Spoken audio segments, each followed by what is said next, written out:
రే ఏంటి ఇలా వచ్చావు? ముందు మీరు చేయి చాపండి. ఎందుకే? రాఖీ కట్టడానికి.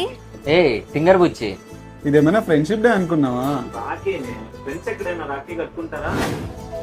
శిశుపాలుడి 100 తప్పులు పూర్తయిన తర్వాత శ్రీకృష్ణుడు అతన్ని చంపడానికి సుదర్శన చక్రాన్ని విసురుతాడు. మళ్ళీ సుదర్శన చక్రం ఆయన చేతికి తిరిగి వచ్చే టైంలో వేలు తెగి రక్తం కారుతుంది.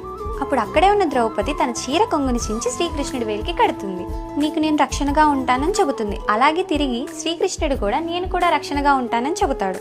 దీనివల్లే దీన్ని ఎక్కువగా అన్న చెల్లి అక్క తమ్ముల బంధంగా మనం జరుపుకుంటున్నాం.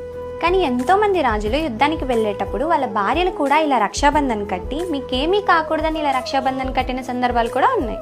ఇది వీళ్ళకి కట్టాలని రూల్ ఏం లేదు.